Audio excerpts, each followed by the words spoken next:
Ya, puji nama Tuhan, selamat pagi, shalom. Kita boleh bertemu kembali di pagi hari ini oleh karena kasih dan kebaikan Tuhan Yesus yang Tuhan berikan kepada kita. Dan di pagi hari ini kita mau belajar kebenaran firman Tuhan.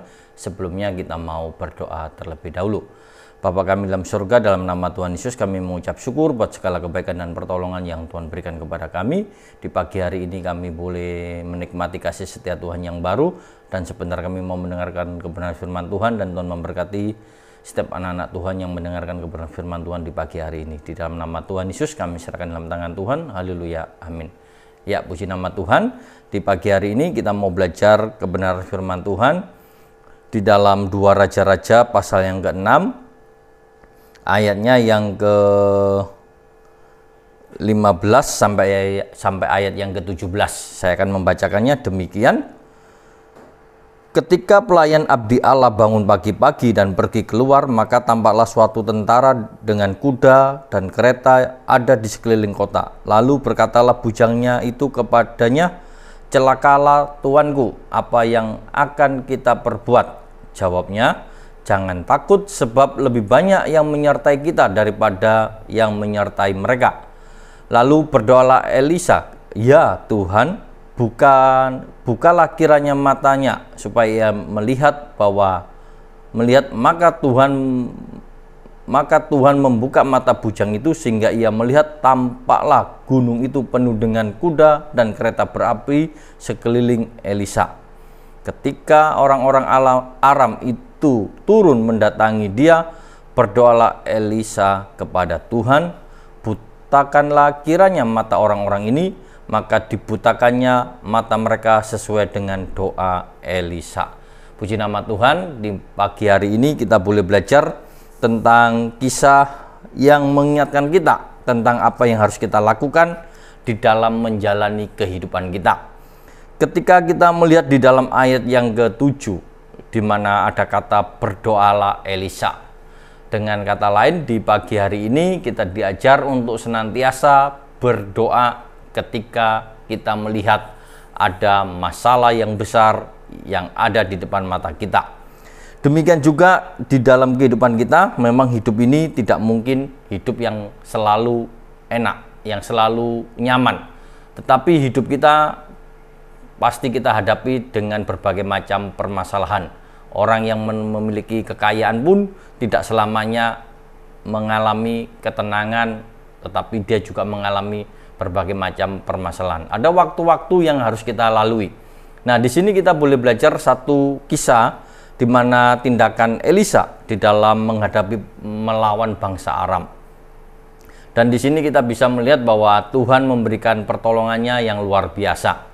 Dan ketika kita melihat sikap dari Gehasi, abdinya Elisa, ketika dia melihat satu masalah yang ada di depan matanya, di dalam ayat yang ke-15 itu, dia mengatakan, "Celakalah tuanku." Satu ungkapan yang wajar ketika kita melihat satu masalah yang ada di depan kita, lalu kita berkata celakalah. Ketika kita melihat masa depan kita, kalau sebentar lagi kita mau masuk di tahun 2024, kita melihat situasi kondisi yang mungkin yang tidak baik. Berita-berita yang selalu membuat kita menghadapi satu ketakutan dalam kehidupan kita. Itu adalah satu hal yang wajar. Namun di sini kita bisa melihat bahwa apa yang kita baca di pagi hari ini, kita akan melihat bahwa masalah yang ada di depan kita itu selalu menyertai di dalam kehidupan kita. Namun bagaimana kita mengatasinya dan bagaimana sikap kita ketika kita menghadapi jelas ada masalah di depan kita. Nah, apa yang dikatakan oleh Elisa itu membuat kita boleh belajar bahwa di dalam kehidupan kita, kita selalu ingat bahwa Tuhan Yesus selalu menyertai kita. Janji Tuhan Yesus di dalam Injil Matius 28 mengatakan bahwa aku menyertai sampai kesudahan zaman. Ada satu janji yang luar biasa yang Tuhan berikan, sehingga kita bisa melihat bahwa Tuhan menyertai kita dan Tuhan kita adalah Tuhan yang lebih besar, yang sanggup mengatasi segala pergumulan yang kita hadapi. Kita harus melatih diri kita untuk senantiasa melibatkan Tuhan. Elisa mengajarkan kepada kita di pagi hari ini untuk berdoalah. Kata berdoalah yang disampaikan kepada Elisa membuat kita sungguh-sungguh meyakini dalam hidup kita. Seringkali kita berdoanya tidak sungguh-sungguh. Kita hanya berdoa, meminta, dan memerintah Tuhan. Tetapi apa yang dilakukan oleh Elisa dengan doa yang sungguh-sungguh, kita bisa melihat. Yang pertama, doa yang disampaikan kepada Tuhan untuk Gehazi yang melihat satu masalah yang besar. Dikatakan bahwa untuk membuka matanya supaya ia melihat, dan bujang itu melihat tampaklah gunung itu penuh dengan kuda dan kereta berapi sekeliling Elisa. Dan kalau kita lihat doa yang kedua yang disampaikan oleh Elisa, di mana Elisa berdoa kepada Tuhan supaya butakanlah kiranya mata orang-orang ini, yaitu orang-orang Aram yang mengepung seluruh bangsa Yehuda.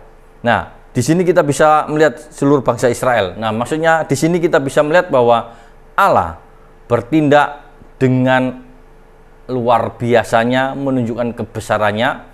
Di saat kita mengalami ketakutan, Tuhan memberikan jalan keluar yang luar biasa. Justru orang yang mau membuat kita untuk kita mau dijatuhkan, di situ kita bisa melihat justru orang yang mau berbuat jahat kepada kita dibutakan oleh Tuhan. Sehingga kita bisa melihat bahwa apa yang kita baca di sini, kita bisa melihat bahwa dengan doa kita bisa melihat karya Tuhan bekerja di dalam hidup kita. Kita berdoa bukan hanya melihat karya Tuhan secara mata jasmani, tetapi dengan iman kita mengalami satu hal yang luar biasa. Kita bisa merasakan kebesaran Tuhan di dalam doa, dan di dalam doa kita bisa melihat bahwa permasalahan-permasalahan yang besar bisa kita hadapi dengan ketenangan. Dengan doa kita bisa memperkecil rasa takut kita. Dan meskipun doa tidak selalu menyebabkan masalah hilang secara tiba-tiba, tetapi doa bisa memberikan kepada kita ketenangan dalam hidup kita. Kalau kita bandingkan di dalam kehidupan kita saat ini, kita terbiasa didorong untuk bertindak yang rasional. Hal-hal irasional banyak orang yang tidak mempercayai. Namun kita mau belajar di pagi hari ini bahwa janganlah kita mengabaikan doa.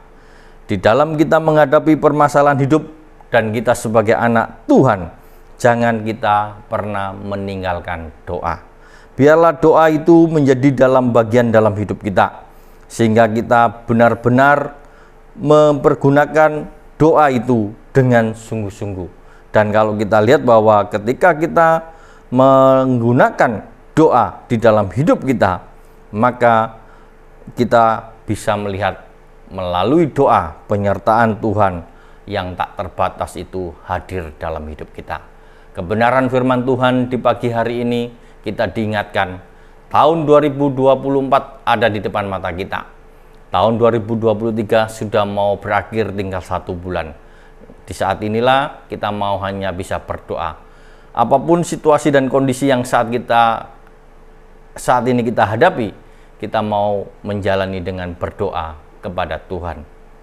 Doa banyak sekali didefinisikan, namun yang pasti kita mau melakukan doa itu dalam hidup kita, sehingga kita bisa mempergunakan hidup kita untuk selalu berkomunikasi dengan Tuhan. Firman Tuhan di pagi hari ini bisa membawa kita semakin dekat dan semakin melibatkan Tuhan dalam hidup kita. Sekian firman Tuhan, Tuhan Yesus memberkati. Mari kita berdoa. Bapa kami dalam surga, dalam nama Tuhan Yesus, kami mengucap syukur buat segala kebaikan yang Tuhan berikan kepada kami, bahwa kasih setia Tuhan sungguh sangat luar biasa. Dan kebenaran firman Tuhan pada pagi hari ini mengingatkan kami untuk senantiasa kami terus berdoa. Tuhan memberkati dan Tuhan menyertai setiap anak-anak Tuhan sepanjang hari ini di dalam segala aktivitasnya, sehingga mereka boleh tetap mempermuliakan nama Tuhan. Di dalam nama Tuhan Yesus kami berdoa dan mengucap syukur. Haleluya. Amin.